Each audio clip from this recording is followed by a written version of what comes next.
our Quarter 4 quarterly economic update. Today you will hear consumer and business highlights from Jill Molitor, our Chief Credit Officer, rate indicators and liquidity from Carmen Mo, our Senior Finance and Liquidity Officer, and then highlights from our current economic indicators from Jose Cobo, who is our Finance and Liquidity Analyst. I'm Jill Molitor, the Chief Credit Officer here at Stearns Bank. I'm here to walk you through some consumer and business highlights.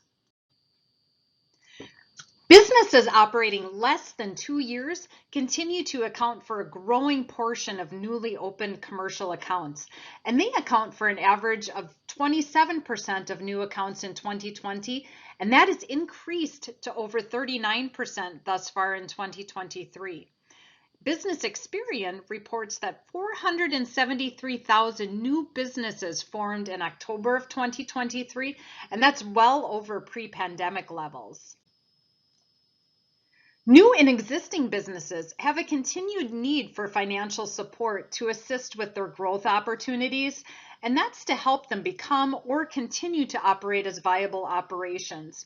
So it's really important that the lender and the borrower foster relationships between each other, because that leads to future business opportunities for both via creative financing solutions that help the borrower grow and sustain their businesses while staying within the lender's desired risk appetite. Flipping over to the consumer trends, consumer first mortgage originations show a sharp declining trend year over year since 2021, and auto originations show a decline from 2022 through year-to-date 2023, both being significantly affected by the increased interest rate environment, among other factors. Now, bank card originations by dollars have sharply increased year over year since 2020, with the origination by units showing an increase, but not as sharply as the dollar increase. So in other words, this means that higher limits are being offered per credit card unit. And also on consumer trends, revolving debt is at its highest level at almost $1.1 trillion, with credit cards reaching an all-time high of $4.4 trillion for almost a 15% year-over-year increase, while savings are decreasing as consumers continue to spend. Now with that, delinquencies are increasing for auto and bank card, but they're decreasing for first mortgage. So monitoring delinquencies over the next several months and years will be very important, as it'll be telling whether borrowers truly have adequate funds to support their debt payments and spending habits. Hi, I'm Carmen Mo, the Senior Finance and Liquidity Officer here at Stearns Bank. Today I'm going to talk to you about rate indicators and liquidity in the banking sector. For the third consecutive meeting, the FOMC has paused rate hikes. While their statement does leave room for possible hikes in the future, most do believe that we have reached the peak. Both the FOMC, per the dot plot, as well as market indicators on the CME FedWatch tool, indicate that we will have cuts in 2024. These cuts range anywhere from 75 basis points to more than 100 basis points in cuts. With the FOMC holding rates higher, customers are searching for ways to earn more on their deposits. One way is through CDs at their local banks. There are a lot of special rates out there to attract customers' deposits. Be sure that if it seems too good to be true, that you are reading the fine print. Some institutions have advertised high rates, but it may have a cap or other stipulations to earn that rate. Banks are turning to wholesale funding to supplement deposits and ensure that they have cash for lending out.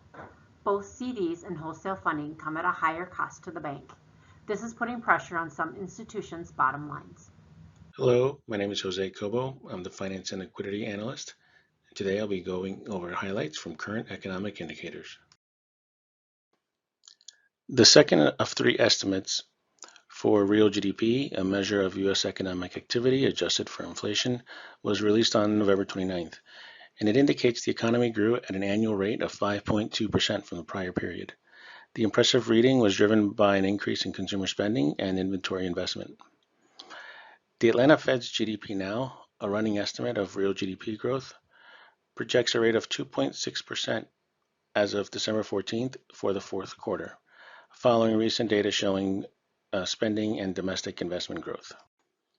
The unemployment rate for November is currently at 3.7%, an improvement from October's reading of 3.9%. Following the peak non-farm job openings rating of 12 million in March of last year, there has been a 28% decline to the current number of 8.7 million, though this reading is still notably higher than the pre-pandemic average of about 7 million openings. Finally, this slide provides the three main measurements of inflation.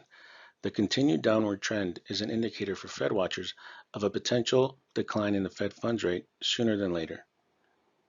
CPI, which is the aquamarine line, is currently at 3.1%. PCE, which is the Fed's favorite inflation measure, is the red line and is currently at 3%. PPI, at 0.8%, measures the prices paid by companies for the goods they need to provide their products to consumers. Thank you for joining us for our Q4 economic update. If you have any questions, please reach out and we'd be happy to answer them. Thank you.